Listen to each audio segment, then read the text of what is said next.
Bon, j'ai mon Cold Beach Brew, j'ai beaucoup de lames sur le feu et on va parler de Princess Treatment. Je vous propose de répondre littéralement à l'analogie par l'analogie. Pourquoi vous ne devriez pas être une princesse et exiger le Queen Treatment à la place? Je vous avoue que j'ai un petit peu ma claque de toutes ces meufs qui viennent à peine de souffler les bougies de leurs 18 ans et qui sont là en mode je suis coach en relation, je connais tout de l'amour, vous devriez être des princesses, je suis une princesse, je dois me faire respecter, etc. J'ai besoin d'une gorgée. En vrai, j'ai pas de problème avec les princesses en tant que telles ou le princess treatment en tant que tel.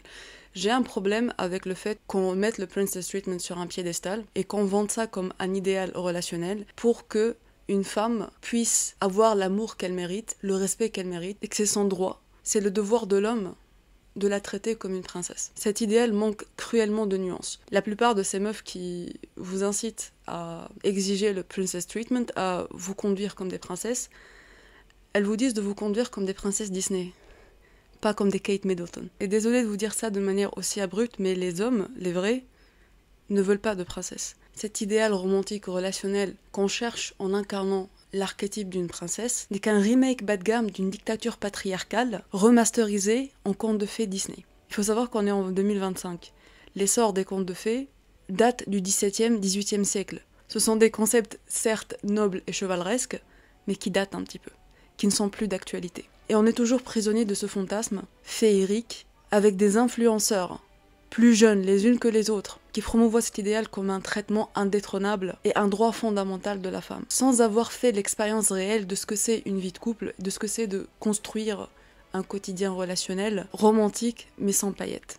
Ces filles-là ont tout compris de la séduction, mais pas de comment construire un couple. Concrètement, la plupart d'entre elles maîtrisent et incarnent parfaitement les codes plastifiés et fantasmagoriques des princesses Disney, avec une piètre connaissance des codes d'honneur, des codes de la majesté dans la royauté moderne. Celles que la princesse Grace Kelly de Monaco ou Kate Middleton suivent à titre d'exemple. Comme vous pouvez le voir, je suis assise sur un volcan. Je ne vais pas y aller de main morte, mais le but ici c'est pas de passer les princesses sur le bûcher. Ici il s'agit d'apporter une nuance, d'enlever ce voile de fantasme que toutes ces meufs vous vendent sur internet et de vous rappeler la responsabilité du trône.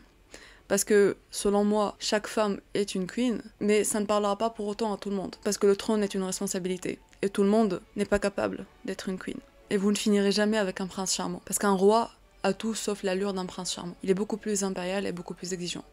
Et on va en parler tout de suite. Quand je parle de queen, évidemment, les hommes aussi, vous pouvez vous identifier à ça.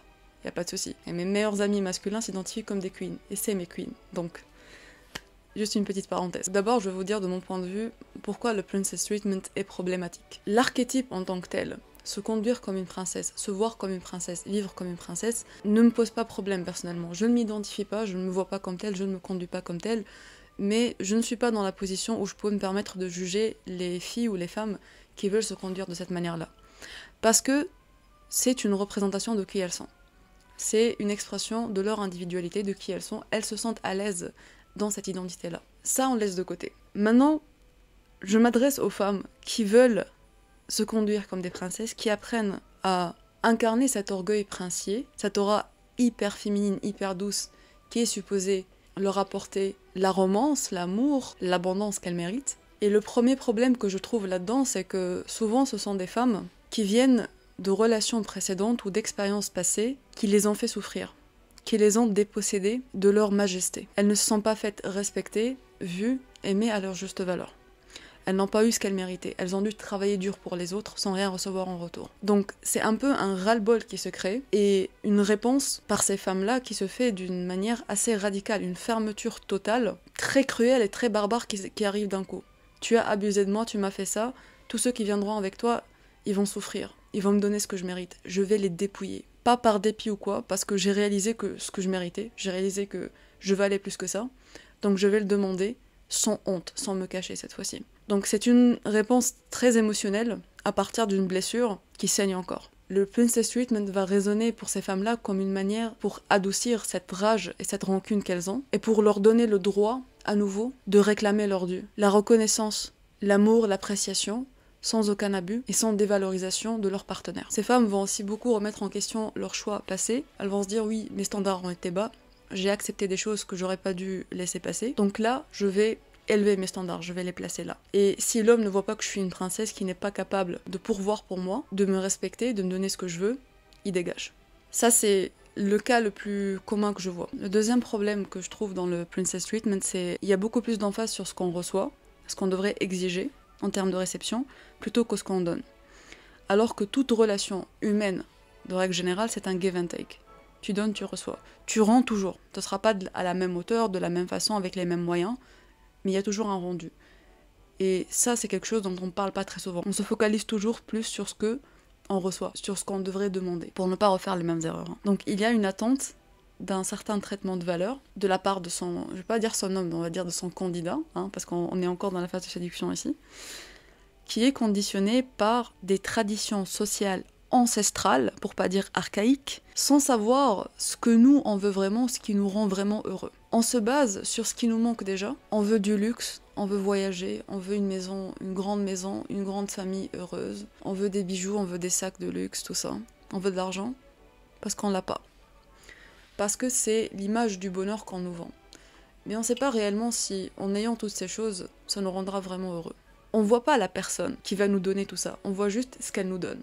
Son pouvoir d'achat, son pouvoir de nous satisfaire, pas sa compagnie. Donc ici, d'une part, il y a le fait qu'on objectifie les hommes, on va les traiter un peu comme des objets, et je suis consciente que des fois c'est une réponse sociale de la part des femmes, parce que les femmes ont été beaucoup vues comme des objets par les hommes, comme un corps physique pour satisfaire des besoins, ou comme juste une femme de ménage. Et dans le princess treatment, vu que c'est la princesse qui élit son partenaire, elle le regarde un peu de haut, elle va lui foutre des standards, elle va le juger selon sa capacité à offrir, à pourvoir.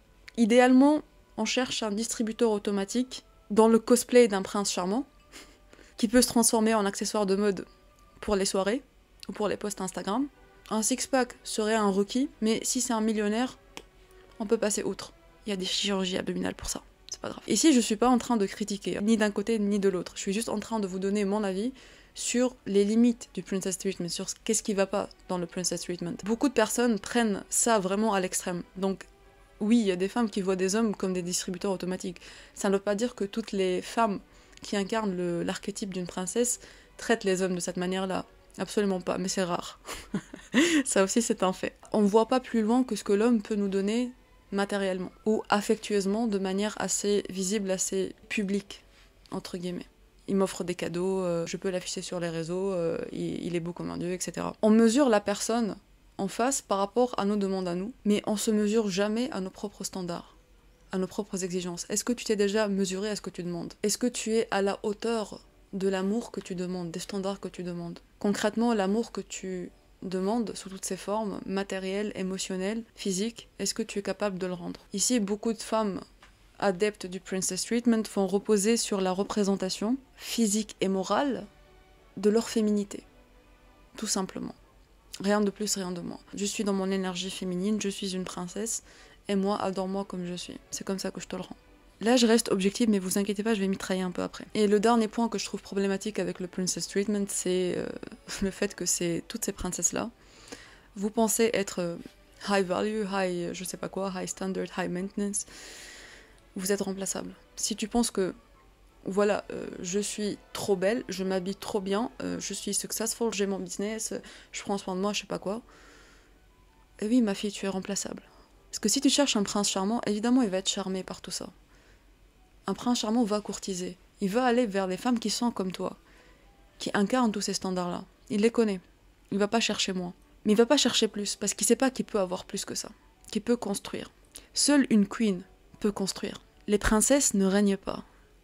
Les reines, elles règnent. Tous ces standards-là, je ne dis pas qu'ils sont pas importants, parce que c'est une forme de respect envers soi, et de demander l'appareil de son partenaire, quoi. Moi, je prends soin de moi, je ne vais pas mettre avec quelqu'un de négligé, parce que c'est comme ça aussi qu'il va me traiter. Évidemment que vous allez attirer des princes charmants. Vous allez jouer sur le charme, et vous incarnez ce charme-là. Quand vous êtes face à un roi, un king, il a rien à foutre de ça, en fait. Tout ce que toi, tu lui ramènes sur la table comme étant high value, high effort, parce que ça te prend beaucoup d'efforts pour devenir ce que tu es. Te faire les ongles, aller en institut, prendre soin de toi, aller à la salle 6 fois par semaine, avec ça, te préparer à manger, nettoyer ta maison, être indépendant, tout ça, c'est beaucoup d'efforts, on est d'accord. Mais c'est normal. Toutes les femmes qui connaissent, qui cherchent, c'est leur base. de vie, c'est même pas un standard pour lui, il va pas te dire je veux qu'une femme prenne soin d'elle, quoi. Pour lui, c'est normal. Il va même pas te le demander, il va chercher plus que ça. Sur les 10 femmes, toutes les femmes sont comme toi. Qu'est-ce que tu apportes de plus? Les rois n'ont pas faim. Les kings ne sont pas affamés. Les princes n'ont jamais goûté au trône. Donc, ils ont encore cette ambition, ils ont encore cette soif du trône. Donc, ils cherchent plus sans savoir qu'ils cherchent plus chez une femme, ils cherchent de la valeur. Ils savent pas ce que c'est. Les rois, ils savent exactement ce que c'est. Ils ont leur couronne, ils sont assiégés sur le trône.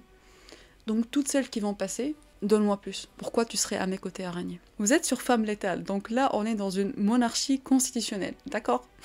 La communauté létale, vous êtes la constitution, ok? C'est une monarchie, vu que je suis seule à faire ce podcast. Donc, on va se mettre dans la position d'une queen. Je vais vous dire, c'est quoi la différence entre une princesse et une queen?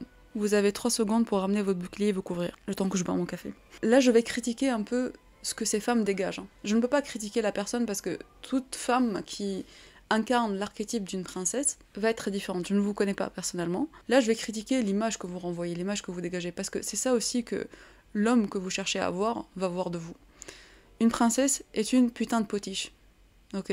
C'est là pour faire joli, c'est beau, c'est fragile. Comment tu veux t'amuser, have fun, aller à l'aventure avec quelqu'un qui a H24 peur de se casser un ongle en fait? Je parle donc de 10 cm. Je sais même pas comment vous faites pour vous lasser les chaussures ou pour fermer la fermeture éclair. Pour moi déjà, 1 cm je galère, mais franchement GG. Mais c'est l'image que vous renvoyez. En étant high maintenance, high value, selon ces critères physiques dans lesquels vous investissez, c'est ce que vous renvoyez aussi. Je suis high maintenance, attention, je suis fragile. Ça fout la pression en fait de se balader toujours avec un vase en verre. J'ai peur qu'il se casse. Et pas dans le bon sens. J'ai envie de prendre soin de lui parce que visuellement, il a beaucoup de valeur. Tout le monde va le regarder, tout le monde va trouver qu'il est beau. Tout le monde va me féliciter d'avoir fait le choix d'avoir ce vase-là. Mais je peux rien faire avec. J'aurais peur de rouler trop vite en voiture, j'aurais peur de le laisser seul. C'est beaucoup de pression. Et quand tu veux être avec quelqu'un, tu veux te sentir en paix, tu veux être paisible. Tu veux que la personne soit là pour te faciliter la vie, pour t'aider à mieux vivre, à être plus heureux. Pas que tu sois en stress pour la satisfaire tout le temps, pour avoir peur qu'elle se casse. La princesse va s'attendre à recevoir sans jamais rien donner, aussi par peur d'être trop acquise, trop vite, d'être trop facile. Elle va faire mariner, elle va se faire désirer, elle va pas vouloir chasser. Quand tu veux être avec quelqu'un, il va pas te chasser toute sa vie. Comment tu veux construire quelque chose avec quelqu'un? Comment tu veux avoir, tu veux avoir des gosses avec un homme et tu veux qu'il te chasse tout le temps? Il n'y a pas une compréhension réelle de ce que c'est chasser et être acquis en fait. Je vais vous l'expliquer quand on passera à ce que c'est être une queen, parce qu'une queen, elle maîtrise ça comme personne.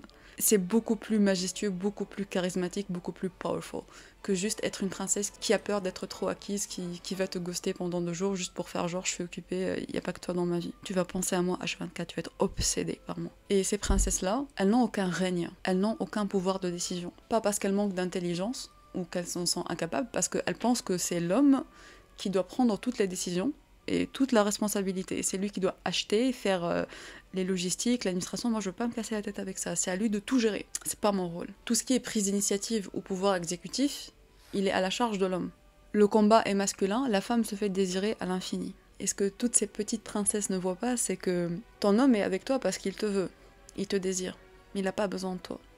Comme je vous l'ai dit au tout début, les princesses sont remplaçables. C'est pour ça qu'il y a des versions d'elles en poupée plastique. On peut les reproduire, on peut les remplacer très facilement. Donc la seule fondation de votre relation, c'est le désir. Jamais combler à 100% pour qu'il s'en lasse pas, pour qu'il n'en ait pas marre, pour qu'il n'aille pas voir ailleurs, pour qu'il soit toujours le chasseur. C'est cette présence féminine qu'on apporte à l'homme pour adoucir un quotidien avec un peu de beauté. C'est comme si un homme achetait un énorme bouquet de fleurs qu'il posait dans sa maison, et à chaque fois qu'il rentre, ça lui fait plaisir de voir ces fleurs-là.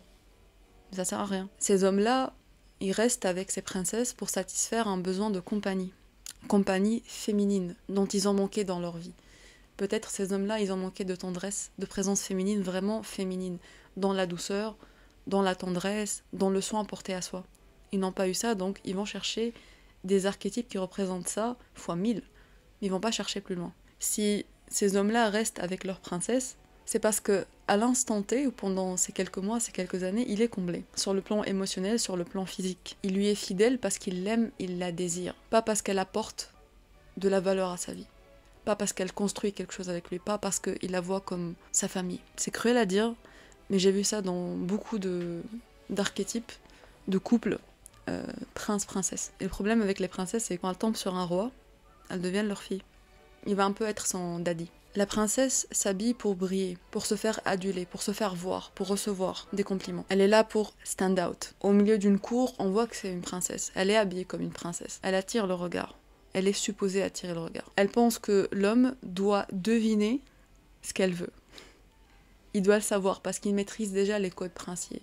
S'il est avec une princesse, il sait comment un prince devrait se conduire. Il doit avoir regardé tous les dramas coréens et toutes les comédies romantiques pour savoir exactement ce qu'il devrait faire pour la satisfaire. Elle ne doit pas lui dire ce qu'elle pense, elle ne doit pas lui montrer son désarroi, sa frustration, verbalement.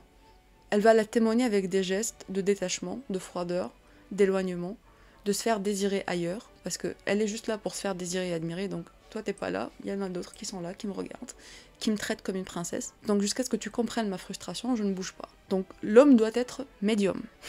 Ça c'est une qualité de prince charmant qu'on oublie de vous dire, hein, messieurs. Pour une princesse, toute forme d'attachement est vue comme une perte de contrôle, une perte d'emprise sur l'homme, une dépendance et une faiblesse.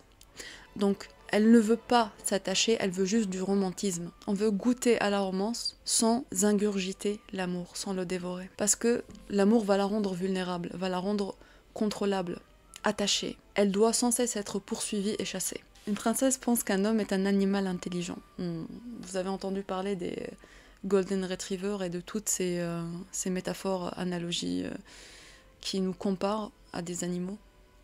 Black Cat, Golden Retriever, la louve, je sais pas quoi. C'est horrible. On est des êtres humains. Alors oui, on a des comportements qui se rapprochent des animaux, mais on n'est pas des animaux pour autant. L'homme n'est pas un animal. Mais cette vision de l'homme comme étant un animal intelligent, des fois même pas du tout intelligent, va faire que les princesses vont penser que les besoins d'un homme se limitent au sexe et à la tendresse occasionnelle qu'elle peut lui offrir s'il a fait quelque chose de bien, s'il a été obéissant. C'est comme les petits biscuits de chat. Je suis gentille, hein, je dis des chats. L'affection ici a un prix. Elle est attribuée au mérite. Je te fais des câlins, je couche avec toi parce que tu m'as emmené au restaurant, parce que tu m'as bien traité, etc. On ne fait pas les choses par appréciation, par peur d'être vue comme trop acquise ou trop attachée ou trop dépendante. Donc les princesses limitent elles-mêmes leur intérêt et leur valeur à leur féminité pure. Je ne dis pas que la féminité n'a pas de valeur, bien sûr que si, ça apporte la tendresse, ça apporte une part dont l'homme manque dans sa vie. Mais une femme ne peut pas être entièrement, uniquement féminine. Une princesse pense qu'un homme doit se battre pour elle, un peu comme Patrick Swayze dans Dirty Dancing. Il doit être là pour pouvoir casser des gueules pour moi, pour pouvoir se battre pour moi. Si on a encore 2 ou 3 qui se battent pour moi, oh, là je suis aux anges. Donc l'homme doit sans cesse se battre pour moi, se battre pour m'avoir, me chasser, H24. Maintenant on passe au comportement d'une queen, une reine. Et vu qu'on parle de bataille, une reine ne cherche pas un homme qui va se battre pour elle. Elle cherche un homme qui va se battre à ses côtés. Mener des batailles ensemble, tous les deux, pour quelque chose qu'ils veulent construire à deux. Si moi je me bats contre ça, tu te bats avec moi contre ça. Tu es toujours de mon côté, tu es mon allié. Tu n'es pas contre moi.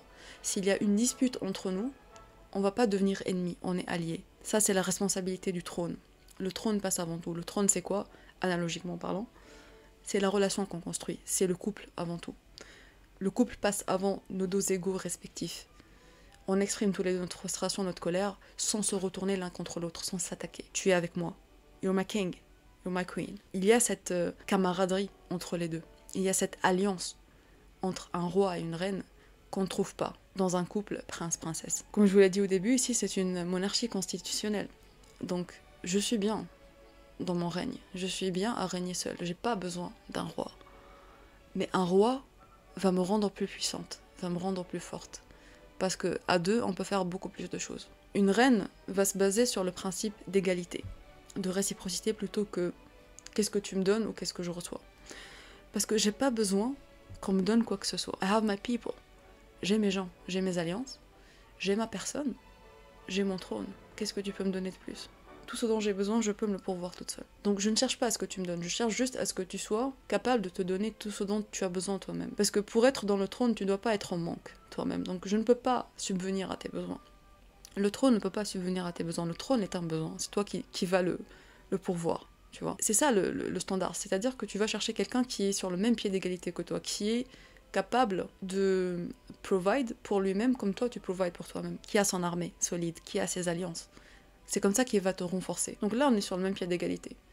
Une reine ne cherche pas un sous-fifre, elle ne cherche pas un prince. Et ça, c'est un problème avec beaucoup de queens que je connais, c'est que quand elles finissent avec un petit prince, elles finissent par être leur maman, par devenir un peu leur coach de vie, leur prof, leur psy. Ça m'est aussi arrivé.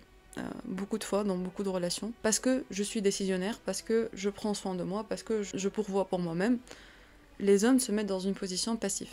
Ils se dévalorisent eux-mêmes. Ah, je peux rien lui apporter, elle a pas besoin de moi. Si je te choisis, c'est que j'ai vu en toi des choses dont j'ai besoin, qualitativement. Je vois l'humain en toi. Et eux, ils se dévalorisent par rapport à ça. Et donc, ils me donnent indirectement la tâche, la responsabilité de reconnaître ça, de les rassurer. Mais non, tu es comme ça, tu dois faire ça. Et ça, c'est une erreur que j'ai faite. Ne la faites pas, s'il vous plaît. Claim your fucking throne. Vous n'êtes pas là pour rassurer l'homme sur sa valeur. Il doit être conscient de ce qu'il te donne. C'est comme un entretien d'embauche. Il va te dire, alors j'ai un diplôme de la fac de Harvard et tout, mais je suis pas sûre, j'ai jamais travaillé, si je peux faire ça, est-ce que vous êtes sûr de m'embaucher? What the fuck? Tu viens là parce que tu penses être compétent, tu es là pour me convaincre de tes compétences. Pourquoi je dois te choisir? C'est exactement la même chose avec les hommes. Laissez-les se prouver, vous n'êtes pas là pour les rassurer. Parce que quand ils vont être en contact avec quelqu'un comme vous qui a de la valeur, qui va leur flinguer à la gueule toutes les choses qu'ils font pas pour eux, bah oui, ils vont se sentir comme des merdes. C'est pas ta faute, ça. Ça veut pas dire que toi, tu dois te rabaisser pour égaliser son niveau, c'est l'inverse. Et ça, c'est dès le début que ça se voit. Est-ce que tu peux pourvoir pour toi? Est-ce que tu peux voir ta propre valeur? Là, tu peux line up for the throne. Fais la queue. Et donc là, je reviens un peu sur les hommes, justement, qui sont impressionnés par les standards féminins. Je suis désolée, mais c'est des hommes qui ont soif. C'est des hommes qui n'ont pas assez mangé. Moi, personnellement, j'aime pas les hommes faciles. J'aime pas les hommes impressionnables. Si tu es impressionné par une paire de cuisses saucissonnées dans des barésies sur des talons aiguilles, la porte est grande ouverte, tu sors. Parce que ça, c'est facile. La beauté et l'élégance, alors oui, tout le monde ne l'a pas, mais pour ce genre d'homme, pour un roi, c'est facile. C'est comme lui mettre une carafe d'eau avec son repas. Un roi qui a des standards, il va pas être impressionné par ta beauté ou par ta féminité, par ta capacité de séduction. C'est pas un homme qui est là pour se plier en quatre pour toi, pour adhérer à toutes tes exigences, qui va être incapable de dire non. Pour moi, ça, c'est un homme facile. Ça m'intéresse pas, en fait. Un homme qui ne peut pas dire non, qui ne sait pas poser ses limites, il n'a aucun intérêt pour moi. Je ne cherche pas un sous-fifre, je vous l'ai dit. Une queen ne cherche pas un sous-fifre. Je ne cherche pas quelqu'un qui est là pour se plier à mes exigences. Je cherche quelqu'un qui a un avis critique sur les choses, qui peut réfléchir pour lui-même. Un roi est capable de faire ça. Est capable de te dire non. Est capable de respecter son temps. Est capable de respecter ce qu'il peut donner ou pas à toi. Il sait exactement ses capacités. Et j'ai énormément de respect pour ce genre d'homme, pour mon homme. Techniquement, parce que c'est ce genre d'homme-là. Les hommes qui sont là après à se plier à vos quatre volontés, c'est pas forcément une bonne chose. À vous de voir après, est-ce que vous voulez des serviteurs ou est-ce que vous voulez des rois? Ou est-ce que vous voulez un prince? Parce qu'un prince aussi ne va pas se plier à toutes tes exigences, il va te charmer, il va vouloir te plaire, il va te taquiner, il va te faire des petits cadeaux, des petits gestes de séduction, tout ça. Il va pas se plier à tes quatre volontés, parce que quand les choses vont devenir sérieuses, son cheval l'attend, tu vois. Un roi, il en a rien à foutre, parce qu'un roi va te donner une couronne. Tu vas être une queen. Il sait que c'est beaucoup trop précieux pour la donner à n'importe qui, donc je suis pas quelqu'un qui se satisfait de peu, donc il faut quelqu'un qui puisse voir grand aussi, qui puisse supporter la grandeur de mes rêves, de ma vision. Un prince ne peut pas faire ça, et j'ai déjà testé. Et c'est ça qui fait que, en général, les couples royaux durent plus que les couples princiers, entre guillemets, analogiquement encore une fois, parce que un roi sait exactement pourquoi il t'a choisi. Il sait pourquoi tu es out of competition. T'es même pas dans la compétition. Et même toi, tu vas te sentir secure. Parce que c'est un homme qui est habitué à voir je sais pas, des top modèles, des femmes très successful, etc. Donc même toi, tu vas pas te sentir menacé. Parce que non seulement tu as ce standard-là, mais tu es au-dessus. Il a vu ça en toi et vous avez une valeur commune tous les deux. Donc va trouver ça, bonne chance. Il n'y a rien de plus rassurant de savoir pourquoi ton homme t'a choisi. La conscience de ta valeur individuelle en tant qu'individu, plus que ce que tu es en tant que femme, ou ce que tu vaux en tant que femme par comparaison à ses ex ou à d'autres femmes en fait. Une queen, c'est pas seulement une femme qu'on veut et qu'on désire. Évidemment qu'on la veut et qu'on la désire. C'est une queen.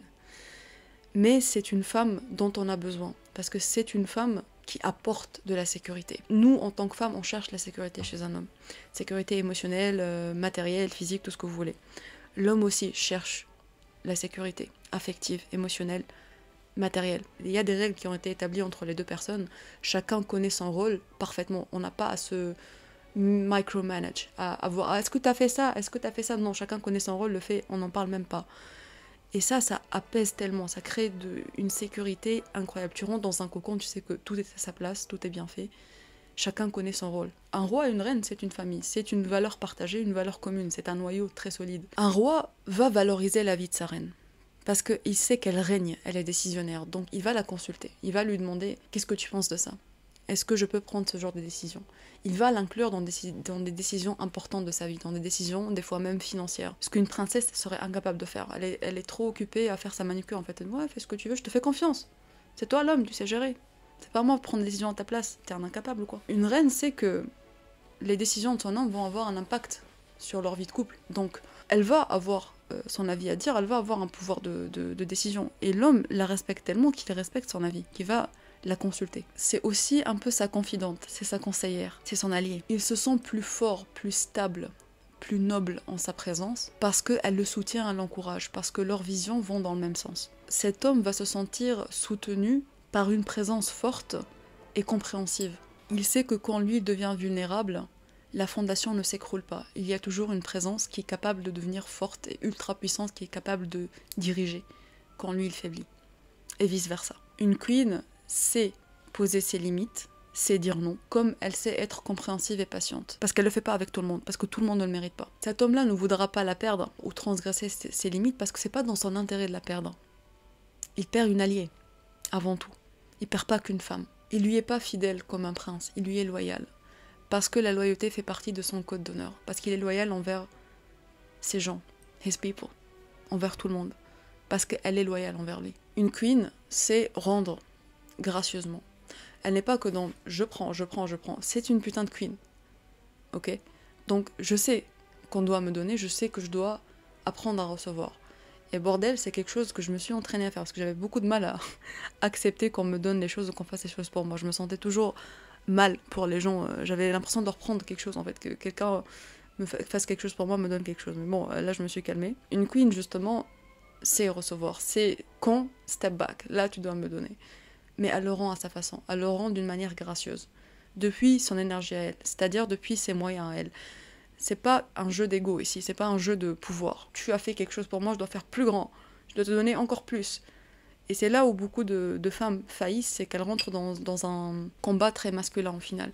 C'est je cherche à te prouver mon pouvoir, voilà, moi aussi je suis capable, moi aussi j'ai de l'argent. T'as fait ça pour moi, ah, je peux te donner plus. Si par exemple mon homme m'offre un voyage de rêve à Mykonos, je vais pas être en mode oh tu m'as offert un week-end à Mykonos, mais moi je vais réserver 2 semaines à Tokyo, tout frais payé à mes frais et tu vas voir, tu vas passer les meilleures vacances de ta vie, non. Mais je vais te faire par exemple un repas maison, un petit dîner aux chandelles, le soir, tous les deux, pour te remercier, où je vais dessiner un portrait pour toi, pourquoi pas. C'est quelque chose que seul moi je peux faire, c'est mon empreinte, c'est ma création artisanale, et il y a une expression de gratitude de ma part envers ce que tu as fait pour moi, parce que je ne prends pas ça comme acquis, même si tu es roi. Une autre grosse différence majeure entre une queen et une princesse, c'est que une queen, elle exprime parfaitement ses sentiments. C'est pas parce que je ressens quelque chose que je vais tout balancer. Elle sait prendre du recul pour mesurer ses mots, mais elle va dire exactement ce qui a besoin d'être dit, ce qu'elle veut. Donc elle est directe, affirmée, assumée, mais en aucun cas autoritaire ou capricieuse. Il n'y a pas d'allusion, on ne tourne pas autour du pot. Une reine, elle s'assoit, elle te met en face et elle te fait dire les choses. Elle dit les choses. Parce que le trône est une responsabilité que ça affaiblit. Et que c'est une responsabilité qui doit être partagée à deux. Donc elle porte pas le fardeau seule.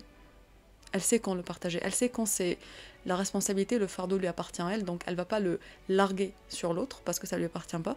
Par exemple, mes traumas passés n'ont rien à voir avec toi.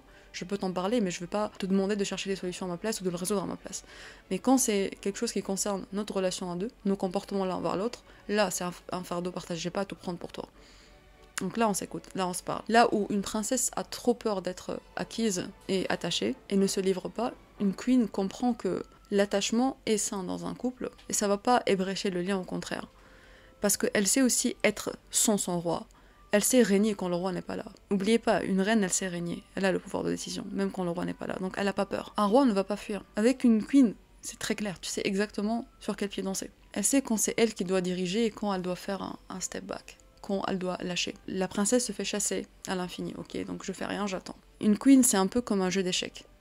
Ah, ça me fait penser à Queen's Gambit. Mais non, là, on va pas être dans un Queen Sacrifice, hein. On va pas sacrifier la reine. Mais un jeu d'échecs, c'est-à-dire que tu ne peux pas jouer pour l'autre personne, tu dois attendre que la personne bouge ses pions. Je ne peux pas jouer pour toi. Moi, j'ai bougé un pion, tu bouges un pion. Si toi, tu bouges pas ton pion, je vais attendre que tu bouges, tu as le temps. Là où beaucoup de gens freak out et font beaucoup trop, donnent beaucoup trop dans les relations, c'est parce que tu joues à la place de l'autre, tu laisses pas l'autre jouer. Moi, j'ai bougé mon pion, et peu importe qui a les blancs, qui a les noirs. Ils sont là en mode, ouais, c'est l'homme qui doit faire le premier pas en premier. Pas forcément. Tu es une reine, n'oublie pas. Tu as le pouvoir de décision, tu peux faire le premier pas. Mais ne fais pas aussi le deuxième, ok? T'as bougé tes pions parce que tu as les pions blancs. Tu es là pour affirmer, je te veux, je veux ça. Je le dis, je bouge mes pions. Là, j'attends. Je ne vais pas mettre un autre pion après. Le jeu, il marche pas comme ça. Donc, je dois attendre que tu bouges aussi tes pions pour pouvoir aussi bouger après. Tu sais quand tu dois laisser l'autre jouer. Et je sais que c'est stressant des fois. C'est très très stressant et je l'ai vécu. Et sincèrement, les meilleures relations, pour savoir si vous êtes dans la bonne relation, que vous avez trouvé votre king, vous devez lui faire confiance. Si c'est la bonne personne, elle saura faire les actions justes, elle saura bouger ses pions, sans que tu aies à lui dire « Ah, c'est à toi maintenant de jouer ». Il sait. Tu as fait un pas très clair, non discutable, envers lui. Je veux ça, je te veux. Je te laisse bouger. Une reine dirige, mais ça veut pas dire qu'elle dirige tout. Elle peut pas jouer à ta place. Elle te fait assez confiance pour te laisser faire ton rôle. Si tu es un roi, c'est pas pour que je te coach en fait. Ne me fais pas stresser sur le fait de combler ton rôle à toi. Je ne peux pas le combler. Je ne peux pas jouer à ta place. J'ai mes pions, je bouge mes pions, tu bouges les tiens. Elle sait aussi ne pas être dans l'offensif toujours. Des fois, je dois attaquer tes pions. Donc je dois avancer mes pions d'une certaine manière.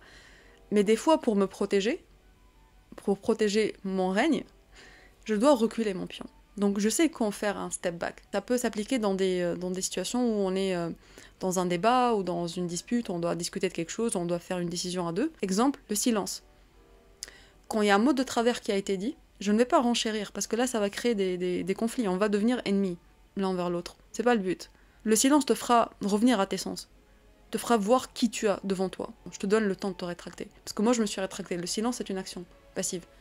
Ça veut pas dire que je reste là à rien faire ou que j'accepte ce que tu m'as dit. Tu vois? Donc il y a beaucoup d'actions qui sont passives. Ça veut pas dire que j'agis pas. Ça veut dire que là j'ai reculé mon pion. Et moi qui recule, qui fait un pas en arrière, n'est pas une forme de faiblesse, c'est une action. Donc c'est aussi une forme de direction. C'est stratégique, c'est comme ça aussi qu'on dirige un trône. C'est là où une queen, elle est beaucoup plus puissante qu'une princesse parce qu'elle est beaucoup plus stable en fait. Elle est beaucoup plus confiante dans ses décisions et dans les décisions de l'autre. Si je te fais confiance, c'est que je te fais confiance. Je ne vais pas agir à ta place parce que je vais freak out. Oh, je t'ai dit par exemple, on va aller en date le vendredi. Tu m'as pas donné de nouvelles, du coup je vais freak out, je vais t'envoyer plein de messages. Ça tient toujours et c'est toujours ok. Tiens, je vais faire ça pour toi pour te rappeler que je suis là ou je vais mettre plein de stories. Non? Il n'y a pas cette anxiété en plus qui va te pousser à faire plus d'actions, à combler plus, à jouer le rôle de l'autre à sa place. Et les standards physiques dont on a parlé au début, vu que je vous ai dit que c'est normal pour une queen, je ne le fais pas pour toi mon frère. Tu es juste là pour l'apprécier et en profiter. Mais sans toi, je suis toujours sur mon 31. C'est pas parce qu'on est en phase de dating que je vais te sortir toutes mes belles robes, tous mes talons, mes plus belles parures et que je vais être là genre regarde-moi. Non, c'est ça être avec une queen. C'est que je ne fais pas d'efforts pour toi. Parce que j'ai appris à les faire, ces efforts-là pour moi, et dans mon quotidien. Donc je ne vais pas me rajouter une longueur d'ongle pour te plaire au premier date, et rentrer chez moi et galérer à faire cuire un œuf dans une poêle. Donc une queen n'a pas peur de se salir les mains quand il le faut, mais ça veut pas dire qu'elle va rabaisser ses standards à elle. C'est toujours ses standards à elle. Mais qui sont pas faits selon ce que l'homme veut ou ce qui plaît à l'homme. Maintenant on va parler de la différence entre l'inaccessibilité et l'exclusivité. Une princesse par défaut va donner l'impression d'être inaccessible. Tu dois avoir le privilège de me regarder, de me parler, d'être en ma compagnie. Okay. Une queen n'est pas forcément inaccessible, au contraire, parce qu'une queen, she has her people, elle est en contact avec les gens. Elle doit être capable de comprendre les gens, donc elle doit pouvoir se mettre au même niveau qu'eux, mais ils vont pas rentrer dans sa cour, ils vont jamais être proches d'elle. Donc là on parle d'exclusivité. Les conseillers proches de la royauté sont des personnes exclusives, ils sont des personnes triées sur le volet selon des critères bien spécifiques. C'est aussi pour ça que dans mon entourage proche, je compte que très peu de personnes. C'est pas basé ni sur l'apparence, ni sur les ressources financières ou quoi. C'est ce que tu m'apportes en tant qu'humain. Même les mecs, il y a des mecs qui viennent me parler ou quoi. Du moment que t'es respectueux, je te réponds. Je te rembarre de manière très respectueuse. Parce que j'apprécie l'effort que tu as fait, parce que tu as été respectueux envers moi. Les autres, je les regarde même pas. Une princesse, elle est inaccessible avec tout le monde. Même les gens qui sont inférieurs socialement, ou les amis ou quoi, non. À des standards, t'es pas comme ça, tu t'habilles pas comme ça, tu fréquentes pas je sais pas qui, je sais pas quoi, non. Tu ne mérites pas. C'est l'image qu'elle met, c'est l'étiquette qu'elle met, donc tu dois déjà cocher toutes les cases. C'est comme montrer un billet avant d'entrer dans un concert. Ok, j'ai réservé, j'ai payé telle et telle somme, donc ok, tu rentres. L'exclusivité, tu ne sais pas, c'est très exclusif, c'est un cercle très fermé. C'est comme les cercles élitistes. Tout le monde est riche. Donc que tu viennes, tu me dises j'ai de l'argent, je suis successful quoi. Bah oui frérot, tout le monde est comme toi. Qu'est-ce que tu as de plus? Donc tu dois maîtriser les codes élitistes de ce groupe-là pour pouvoir y accéder. Tu dois être quelqu'un qui est capable de se mouiller, de se montrer tel qu'il est, et de bosser dur pour l'avoir. Une princesse doit juste bosser dur pour avoir des sous pour l'avoir. C'est vrai aussi, hein, je suis désolée. Tu vas m'emmener dans un restaurant 5 étoiles, tu vas pas dire un mot de la soirée, ah ouais, je vais me faire chier. Il y a beaucoup de gens qui se leurrent dans ça en fait. Faites gaffe à ça quand vous faites des dates spectaculaires. Il y a le mec qui va te mettre plein les yeux, hein. L'endroit de rêve, les bougies, le restaurant et tout, bon, le décor il est sympa. Forcément, tu vas passer un bon moment. Parce que le décor il est sympa, parce que tu as apprécié les éléments dans ce truc-là. Mais est-ce que tu as vraiment apprécié la compagnie de la personne? Est-ce que tu as pu lui parler? Est-ce que tu as vu qui c'est? Et moi, c'est ça qui m'intéresse. Tout ça, c'est de la poudre aux yeux pour moi. Ça ne me fait rien du tout. Et toute autre queen, je suis pas la seule queen, il y a beaucoup de queens et j'en connais, elles sont pas impressionnables. Franchement, si t'as pas plus que ça, bon courage et bonne chance. Parce que la Maserati, elle me fait rien. J'ai grandi avec un père qui adore la Formule 1, donc les voitures de course, j'en ai vu. J'adore conduire, j'aime pas être dans le siège de passager. Donc voilà, à titre d'exemple. Et si vous remarquez bien, maintenant, les fausses pierres, les faux bijoux, ils brillent beaucoup plus que les vrais bijoux, que le vrai or. Donc faites attention aussi de ce qui brille un peu trop fort. Et si vous voulez vraiment être une princesse, maîtrisez les codes de la royauté moderne. Le charisme, la dignité, la majesté, la grâce de Grace Kelly par exemple, au détriment du fluff d'une princesse Disney. Voilà, c'est tout ce que j'avais à vous dire dans cet épisode. J'espère que ça vous a pas trop cramé. J'ai pris un cold brew, là il est chaud comme pas possible. Donc moi je vous laisse sur ça. L'épisode a été un peu trop long, mais je vous remercie si vous avez écouté jusqu'à la fin. J'espère que ça vous aura éclairé, que ça vous aura donné les codes de majesté que vous devriez exiger, que vous devriez incarner, parce que je pense que dans la communauté létale, vous êtes tous des kings, vous êtes tous des queens. Donc, si l'épisode vous a plu, je vous invite à aimer, partager, commenter surtout votre avis, qu'est-ce que vous en avez pensé, qu'est-ce que vous pensez du Princess Treatment. Moi je vous retrouve au prochain épisode, prenez bien soin de vous, ciao ciao.